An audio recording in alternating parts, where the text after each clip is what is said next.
Hello! La team Oliron la Caraïbe est ravie de vous retrouver pour un nouveau podcast. Historien, géographe, Chercheurs, auteurs en sciences humaines et sociales sont nos invités chaque mois pour discuter de nos sociétés caribéennes. Oliron la Caraïbe est une plateforme numérique avec des vidéos ou encore des articles sur olironlacaraïbe.com et sur tous les réseaux sociaux.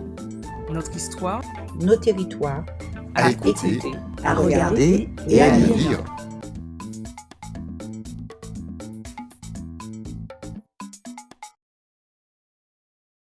Salut, c'est Elsa de la team Oliron la Caraïbe.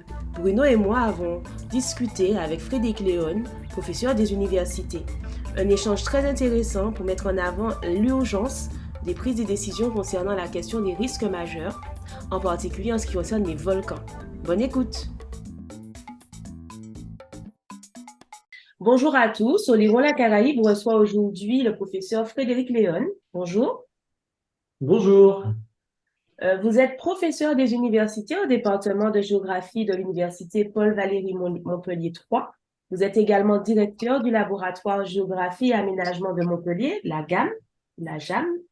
Depuis votre thèse intitulée Concept de vulnérabilité appliquée à l'évaluation des risques générés par les phénomènes des mouvements de terrain, vos recherches ont porté sur la reconstitution spatiale des catastrophes naturelles, l'évaluation intégrée des risques associés à l'aide de la gestion de crise, en particulier dans la Caraïbe, l'Asie du Sud-Est, la Méditerranée et le Pacifique. Aujourd'hui, nous allons échanger plus précisément sur les volcans des Petites Antilles. Mais avant toute chose, comment êtes-vous devenu géographe? Alors, grâce à la Martinique, figurez-vous, puisque mes premières années de formation étaient plutôt orientées vers la géologie. J'ai été passionné de cailloux, de montagnes natifs des Alpes. Ça a été pour moi un environnement propice à la découverte de la nature et de la géologie. Et de la géologie, je suis devenu géographe, notamment grâce à ces histoires de volcans et de risques naturels, puisque la géographie m'a permis d'accéder à une dimension physique de la nature, à une dimension sociale et territoriale. Et donc, je me suis formé à la géographie en fin de cursus universitaire, au niveau de ce qu'on appelle maintenant le Master 2, venant de la géologie. Et ensuite, j'ai fait un doctorat en géographie, ce qui m'a mené à donc obtenir un premier poste d'enseignant-chercheur en géographie au département de géographie de l'Université des Antilles Guyane à l'époque, donc en Martinique. Donc, c'est un parcours qui chemine depuis les Alpes jusqu'aux Antilles. Et j'avoue que la spécialité finalement qui m'a attiré vers la géographie, qu'on appelle les risques naturels, c'est une spécialité qui justement fait le lien entre une géographie plutôt physique et une géographie humaine. D'où l'importance d'être géographe, je pense, pour appréhender les risques naturels, les catastrophes. Et j'avoue qu'encore aujourd'hui, je trouve que notre discipline nous prédispose finalement à comprendre ces risques naturels. D'accord. Donc, au départ, vos travaux portent sur les mouvements de terrain. Est-ce que vous pouvez nous préciser les enjeux de ce type de risque pour les sociétés? D'accord. Alors, il est vrai que venant de la géologie, quand je suis arrivé en géographie, j'avais à cœur de rester proche aussi des phénomènes naturels qui animent la Terre et qui sont assez spectaculaires. Et les mouvements de terrain, donc, qui sont des phénomènes géologiques, géomorphologiques, m'ont beaucoup occupé le temps de la thèse, à la faveur d'un financement d'ailleurs du Bureau de recherche géologique et minière. Mais la particularité de ma thèse, déjà, c'était d'introduire ce qu'on connaît tous maintenant, c'est le concept de vulnérabilité. C'était la deuxième thèse en France qui introduisait la notion de vulnérabilité, donc déjà qui tirait le sujet de thèse vers cette dimension plutôt socio-économique, de dommages liés aux mouvements de terrain, d'impact et de prévention du coup. Donc, les mouvements de terrain, bon, ils m'ont formé finalement. C'est ensuite que j'ai basculé vers d'autres risques, on va en discuter. Et pour répondre à votre question, donc ce sont des phénomènes qui ne sont pas innocents, puisque il y a un intérêt à travailler sur les mouvements de terrain, puisque j'ai calculé ça tout à l'heure, c'est à peu près 1000 morts par an à l'échelle du monde depuis 1970, donc ça a un coût en vie humaine. C'est des phénomènes qu'on peut anticiper du moment où on s'y intéresse, donc on peut éviter aussi les pertes humaines en évaluant le risque associé.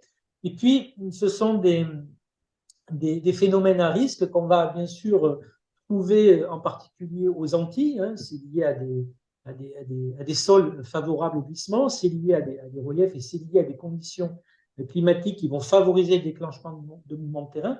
Donc, ce sont des phénomènes qui sont à la fois impactants sur les gens, mais bien entendu aussi sur le territoire, sur les réseaux, sur les routes notamment. Et ce sont des phénomènes que j'ai retrouvés finalement venant des Alpes quand j'ai pris mon poste aux Antilles, puisque mon premier article on va dire scientifique post-thèse, je l'ai coécrit avec Thierry Le Salle, un collègue de l'époque, qui est martiniquais, et l'article portait justement sur l'impact humain des mouvements de terrain en Martinique. Il s'est paru dans un ouvrage qu'on avait coordonné avec Françoise Pagny. Très bien. Alors, peu à peu, vos recherches sont élargies aux risques climatiques. Il y a-t-il des relations entre ces différents domaines de recherche? Alors, bien entendu, ce qui fait le lien entre ces domaines de recherche et ces risques, finalement, c'est bien entendu les conséquences sur les territoires. Alors, vous avez des phénomènes qui sont très stables, finalement, dans leur activité au cours du temps, on appelle les phénomènes plutôt géologiques, séismes, volcans. Et puis, vous avez des phénomènes climatiques, fortes précipitations, les cyclones, la grêle, qu'on retrouve plutôt du côté de chez nous en métropole. Et donc, ces phénomènes peuvent être liés entre eux, et c'est notamment le cas des mouvements de terrain, puisque les mouvements de terrain ont à la fois sont issus de conditions géologiques particulières et sont déclenchés par des phénomènes climatiques, notamment des fortes précipitations. Donc, en travaillant sur les mouvements de terrain, on s'intéresse à la fois à la géologie et à la fois au climat. Et par ailleurs, bien entendu, l'actualité climatique, les évolutions du climat nous obligent, en tant que chercheurs du risque naturel, en tant que géographes, de s'intéresser aux évolutions climatiques du monde, parce que derrière, on sait que ça va avoir une implication, notamment sur les pluies, mais aussi sur l'activité des cyclones les plus intenses, si je rejoins les problématiques partagées au niveau des Antilles. Donc, il y a beaucoup de points communs, bien sûr, dans la façon dont on appréhende ces phénomènes, soit climatiques ou géologiques, puisque nous, en tant que géographes, vous le savez, on va bien sûr essayer de caractériser, de comprendre les phénomènes, mais on va surtout s'intéresser à la vulnérabilité des populations et des territoires. Et là, on est vraiment sur des problématiques qui sont communes, quand on parle de vulnérabilité, à différents territoires, tout en cherchant aussi à expliquer certains comportements par rapport au risque, par exemple, à travers des héritages culturels ou historiques variables d'un territoire à l'autre. D'accord. Alors, quelle place occupe la Caraïbe dans vos programmes de recherche aujourd'hui? Alors, il est vrai que moi, j'ai été en poste aux Antilles de 96 à 2001, avec un poste qui était donc basé en Martinique, mais avec, à l'époque, déjà la chance que j'ai eue de pouvoir faire des missions scientifiques ou d'enseignement en Haïti, en Colombie, au Venezuela, depuis la Martinique.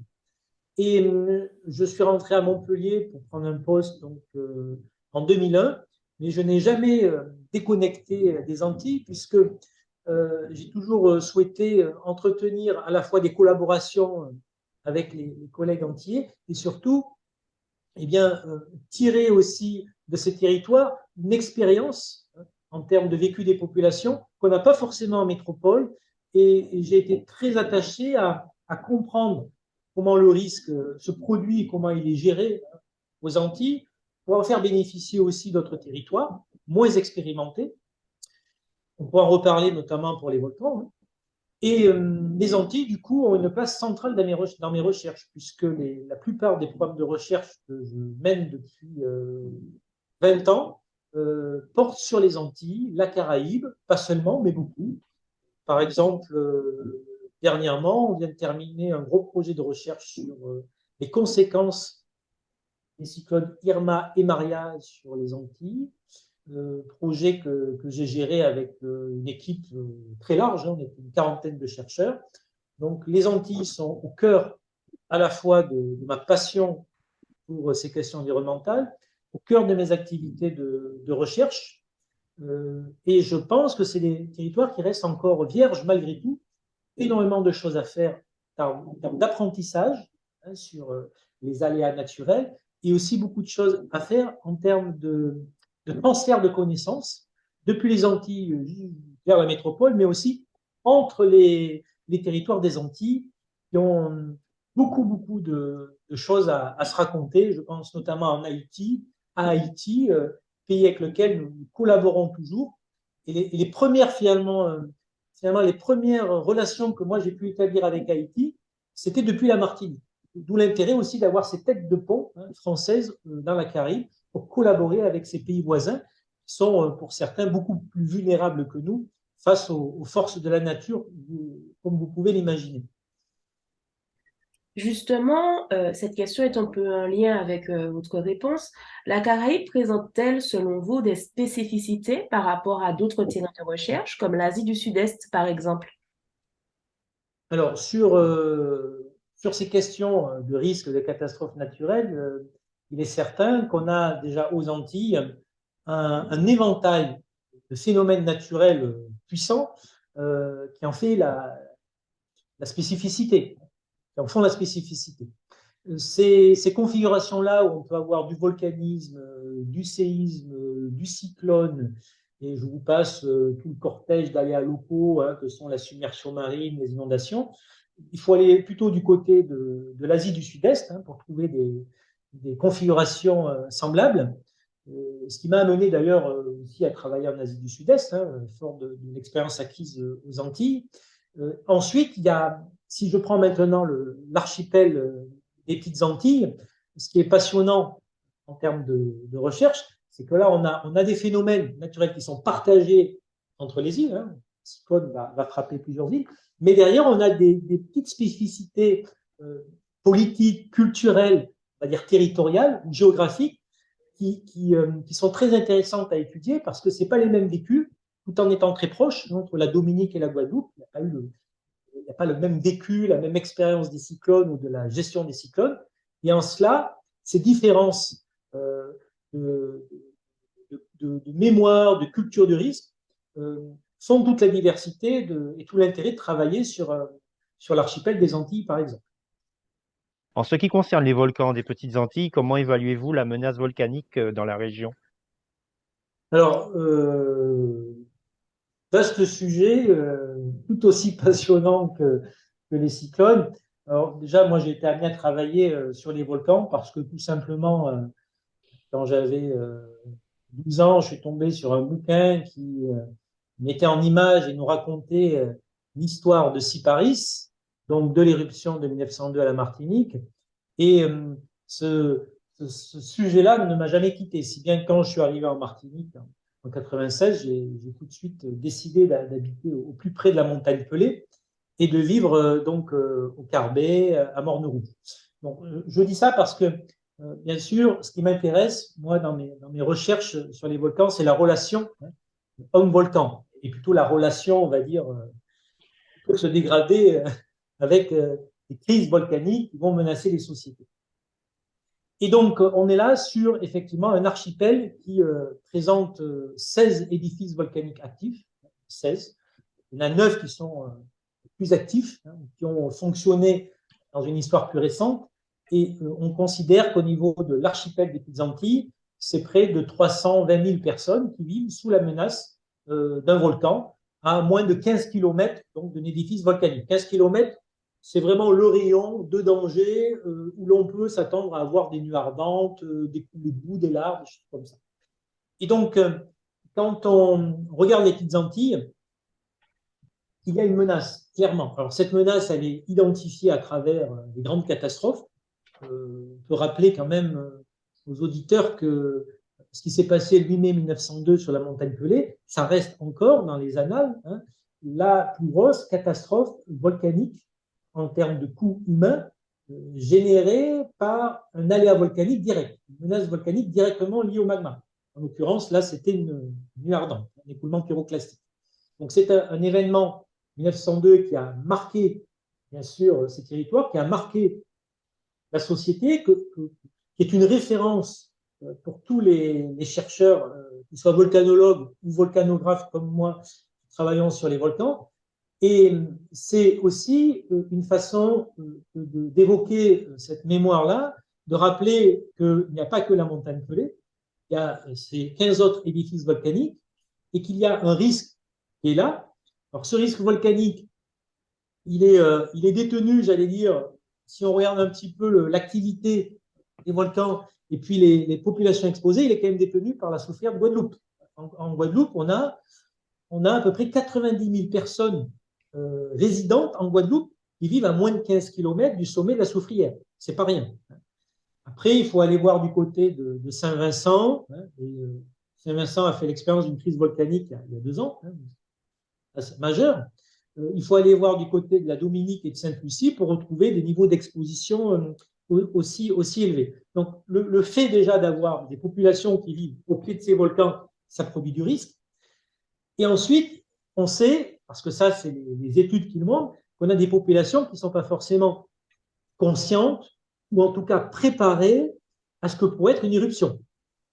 Et c'est là qu'intervient la recherche en géographie, l'idée de comprendre ce qui fait la vulnérabilité des gens. Est-ce que c'est le niveau de conscience du risque ou est-ce que c'est le fait que les gens n'ont pas les moyens d'évacuer? Bon, nous, on va appréhender tous ces facteurs de vulnérabilité pour ensuite essayer de développer des stratégies de prévention.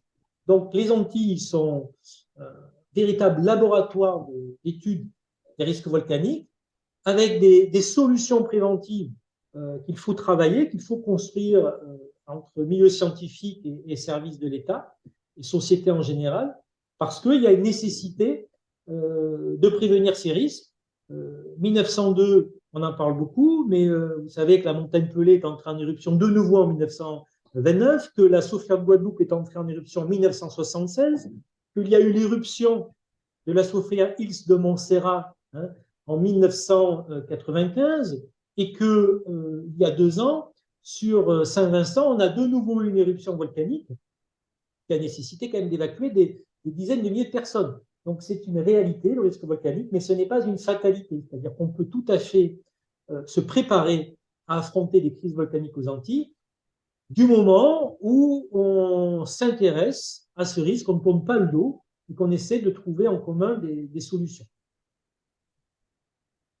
D'accord. Alors, plus précisément, en Martinique, nous avons beaucoup entendu parler de l'Ahar sur la commune du Prêcheur, sans toujours peut-être comprendre clairement le sens et la définition, surtout quand il n'y a pas d'activité volcanique. Alors, est-ce que vous pourriez nous expliquer ce que c'est qu'un lahar et en quoi ce phénomène peut-il participer à la vulnérabilité de nos territoires? Bien sûr. Alors, les lahars sont des phénomènes géomorphologiques qu'on peut qualifier d'écoulement hyperconcentré, c'est-à-dire qu'en gros, on peut avoir dans un lahar 80 à 90% de terre, de matériaux et seulement 10% d'eau. Donc, c'est un phénomène qui peut s'apparenter, pour ceux qui les ont vus passer sur la rivière du Prêcheur, à du béton fluide. Il s'écoule dans le chenal, avec pour source d'alimentation en eau des grosses pluies ou la vidange d'un lac de cratère volcanique, comme on a eu en 1902 en Martinique. Le lahar peut aussi être alimenté, et on voit ça du côté de l'Amérique latine, par une poche d'eau sous-glaciaire s'il y a un glacier au sommet du volcan. C'est un scénario catastrophique qu'on a vécu sur le volcan Nevado del Ruiz en Colombie en novembre 85. Donc les lahars sont des phénomènes très fréquents sur les volcans actifs et ce sont des phénomènes qui souvent vont se manifester en premier. C'est-à-dire quand on pense volcan, on peut penser coulée de lave, on peut penser coulée pyroclastique et on oublie que le premier phénomène qui va se manifester, c'est souvent le lahar. Et c'est un phénomène qui est problématique parce qu'il peut se produire par tous les temps, notamment si l'alimentation en eau est autre que la pluviométrie. C'est un phénomène qui est très rapide, donc qui va provoquer un effet de surprise sur les populations. C'est un phénomène en plus qui est pas très bien connu par les populations, qui s'attendent peut-être à voir lorsqu'il y a un volcan qui se réveille d'autres phénomènes.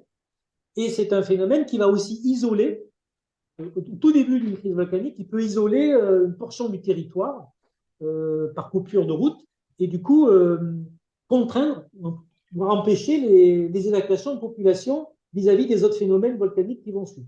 Donc c'est un phénomène qu'il ne faut absolument pas négliger, qui est une réalité des volcans des Antilles. Et c'est un phénomène qui va être étudié par le géographe, parfois, voire souvent. On a la chance d'avoir en Martinique Guillaume Laluby, qui est un grand spécialiste des lahars, qui a fait sa thèse là-dessus. Guillaume est géomorphologue.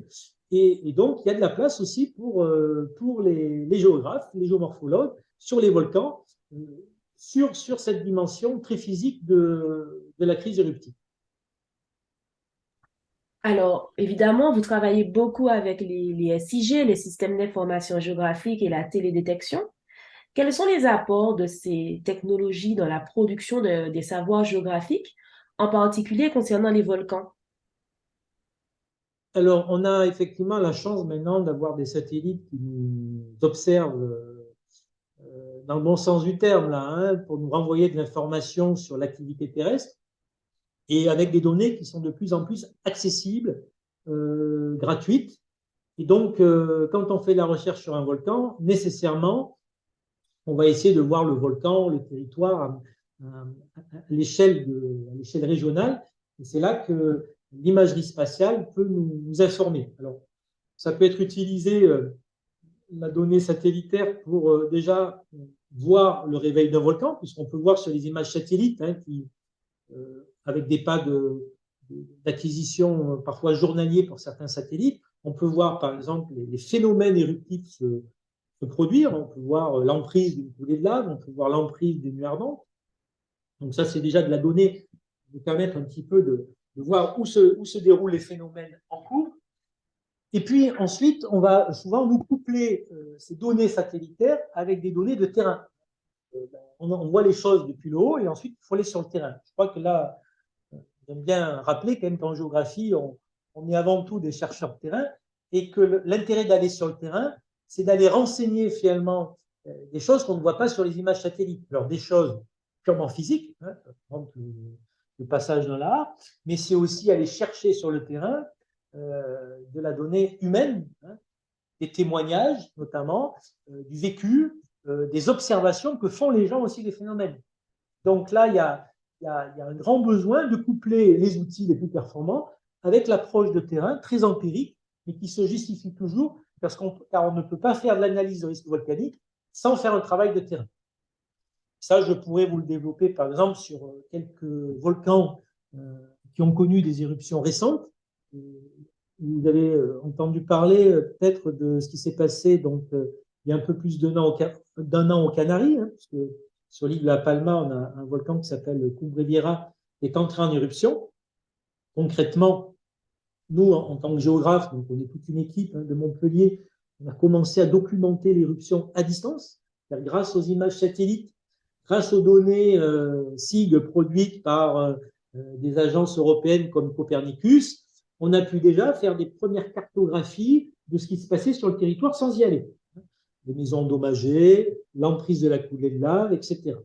Et cette matière-là nous a ensuite permis de cibler des zones d'études. Et notre mission de terrain qui a suivi nous a permis de nous concentrer sur d'autres aspects de la crise qu'on ne peut pas appréhender par l'imagerie satellitaire. Par exemple, on est allé étudier la façon dont les autorités avaient géré les évacuations. On est allé étudier aussi les effets des retombées de cendres volcaniques qu'on ne voit pas forcément sur les images satellites, sur la végétation et notamment sur les plantations de bananes. Donc tout le travail de terrain va permettre de construire de la donnée pour analyser la crise et du coup tirer une expérience de ces crises pour faire de la prévention sur d'autres volcans. D'accord. Alors, plus largement, quel lien peut-on faire aujourd'hui entre la géographie des risques et les changements globaux? Alors, la géographie, elle est globale. Je pense qu'on ne peut pas faire de la géographie sans s'intéresser à la planète, à notre environnement planétaire. Et en tout cas, nous, on aime bien faire ce qu'on appelle de la world geography. Donc, déjà, c'est une discipline, je pense, qui nous pousse à regarder au-delà de notre parcelle. Donc, forcément, quand on s'intéresse, quand on veut un petit peu appréhender les grands changements qui animent la planète, on est sur une discipline qui nous prédispose naturellement à comprendre un peu les interactions qui se font sur le plan géopolitique ou les changements qui se font sur le plan physique ou sur le plan social à une échelle globale. Donc, et là aussi, du moment où on travaille sur les risques naturels et qu'on s'intéresse aux effets du changement climatique, on est dans cette dimension globale. Et on va à la fois regarder l'évolution des phénomènes, du climat, de ces effets locaux, mais en tant que géographe, on va regarder aussi comment évoluent les territoires, comment s'adaptent les sociétés. Donc on a là, typiquement, une discipline, la géographie, qui est tout à fait adaptée à l'analyse des changements globaux, qu'ils soient environnementaux, sociétaux, pour les comprendre, les anticiper et bien entendu proposer très modestement, c'est ce qu'on essaie de faire, eh bien, des solutions pour s'adapter. En tout cas, moi, je reste très confiant sur l'avenir de notre discipline pour comprendre le monde et ses grandes évolutions, que ce soit à travers la problématique des risques naturels ou que ce soit à travers d'autres problématiques. La transition est toute trouvée avec la question suivante. Pour un étudiant qui envisagerait de se spécialiser dans l'étude des risques naturels, quels sont les débouchés professionnels possibles? Alors, si vous permettez, déjà, avant d'arriver au débouché, peut-être retracer le parcours d'un apprenti géographe. Et je crois que, sans hésitation, l'orientation que doit suivre l'étudiant, c'est la filière universitaire. On a la chance, en France, d'avoir une école de géographie, une pensée géographique, un héritage géographique et l'enseignement de la géographie à l'université, ce qui n'est pas le cas dans certains pays, comme par exemple en Italie, où la discipline géographique n'est pas représentée. Donc la géographie, on va la découvrir au collège, au lycée, on va la perfectionner, et c'est là que ça peut devenir un métier à l'université. Et donc moi, j'invite les étudiants curieux de leur environnement, qui souhaitent comprendre aussi la façon dont nos sociétés, notre monde évolue, à aller vers des licences de géographie, de géographie d'aménagement, d'acquérir à travers ces formations, comme on en a aux Antilles, acquérir sur des techniques aussi, parce que le géographe, il doit connaître finement un territoire, il doit bien sûr maîtriser les thématiques, mais aussi les outils. Et les outils qu'on enseigne dans nos filières, c'est la télédétection, c'est les systèmes d'information géographique, c'est les techniques d'enquête, c'est l'approche de terrain.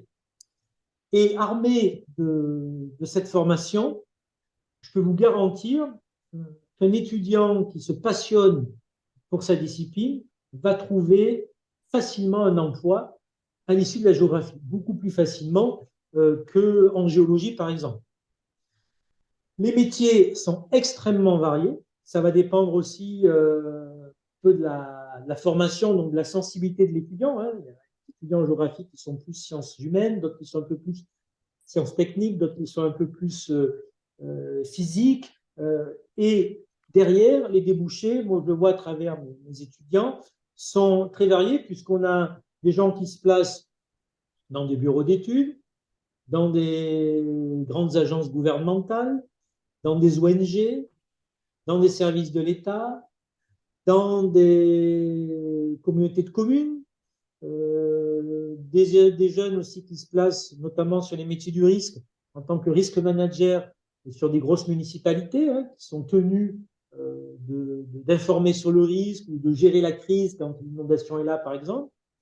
Donc, je suis très optimiste sur la capacité de notre discipline à s'adapter au marché de l'emploi, à anticiper les besoins et à placer des étudiants sur des métiers extrêmement concret, extrêmement utile, puisqu'on va toucher à l'aménagement du territoire, on va toucher à la sécurité.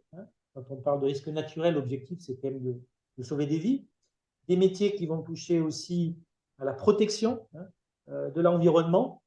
Bref, un panel de métiers extrêmement variés qui peut assurer des débouchés professionnels très riches pour un étudiant qui s'investit donc en géographie le temps de ses études.